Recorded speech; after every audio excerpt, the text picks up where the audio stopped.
Hello there. The other day I made a video about the Rebel Alliance and the starfighters of the Rebel Alliance. I talked about the X-Wing, the Y-Wing, the A-Wing, and the B-Wing, and today I want to talk about the capital ships of the Rebel Alliance, and I want to talk about how these ships were used in combat, what their roles were, and how they basically benefited the Rebel Alliance in every way, shape, and form, to the point where their alliance became so powerful that they were able to destroy the Empire. So without further ado,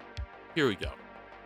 But first, as always, we have to give a little bit of a breakdown. The Rebel Alliance was originally created at about 2 BBY, just before the Battle of Yavin, but the actual Rebel Alliance itself was created way before that. At about 19 BBY, whenever Lord Palpatine was about to start actually gaining more power through the Senate, and before he actually became Emperor Palpatine and took over the entirety of the Republic and turned it into the Empire, the Rebel Alliance was actually formed by Padme Amidala, Mon Mothma, and Bail Organa, along with several other individuals. Within a handful of months, there were already several individual rebel factions throughout the entirety of the galaxy using scrap ships from scrap yards and using Trade Federation ships as well as Old Republic ships that nobody was using anymore, and they wanted to fight the Empire directly, or at least use guerrilla warfare to actually try to do some damage against the Empire that had now been created. And one of the very few ships that actually stood up to the plate immediately as soon as the Empire was created was the legendary Corellian Corvette. Immediately right off the bat, one of the most important ships of the line was the CR-90 Corvette, otherwise known as the Corellian Blockade Runner or the Alderaanian Diplomatic Cruiser, which was used heavily by many individuals throughout the entirety of the galaxy, especially used by diplomatic individuals like Bail Organa and later on down the line,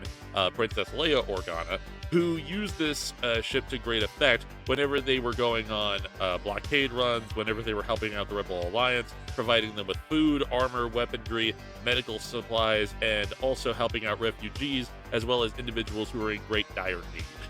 And along with the ship's ability to destroy entire waves of starfighters, its durability, its speed, its ability to use a level 2 hyperdrive, and ability to hold several individual starfighters on its own person, the ship was actually considered to be the capital ship of the rebellion before later on down the line, whenever the actual Rebel Alliance Navy was created at about 2 BBY.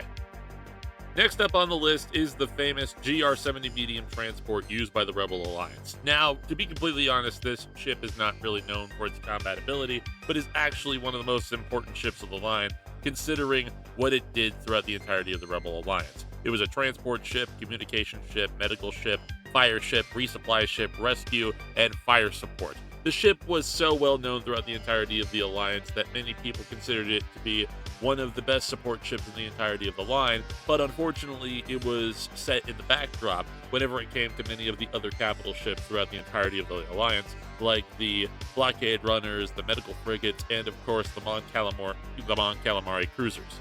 And of course, with that being said, the next ship on the line is the Nebulon B escort frigate, known as the anti-starfighter ship, bombardment, combat missions, carrier, escort frigate, long-range scout, search and rescue ship, and a medical frigate in its own right. It was introduced to the Alliance at about 14 BBY, and it was extremely popular throughout the entirety of the Rebel Alliance, considering the fact that at the time, it was known as a capital ship to many individuals, and many individual Rebel cells used it as a capital ship in their own right. And following the Battle of Yavin and the destruction of the Death Star, as well as the evacuation of Yavin 4, Rebel leadership maintained a constantly moving fleet, keeping on the run from the Empire, seeking a new base of operations, and utilized the Nebulon B escort frigate as their main base of operations and their temporary headquarters while on the run.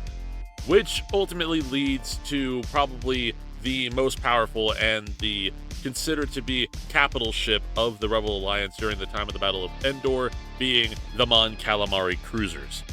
After the Mon Calamari witnessed the death of their king by the hands of the Galactic Empire, the Mon Calamari rebelled against the Empire itself and decided to join with the Rebel Alliance, using their ships made by the Mon Calamari shipyards to basically support the entirety of the Rebel Alliance and effectively give them their new capital ships, being the Mon Calamari cruisers, with many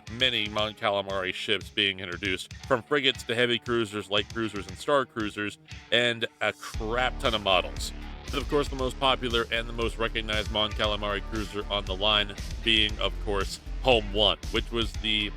command base of Gale Akbar, as well as many other individuals in Rebellion High Command, who actually used Home 1 as the main base of operations after Empire Strikes Back.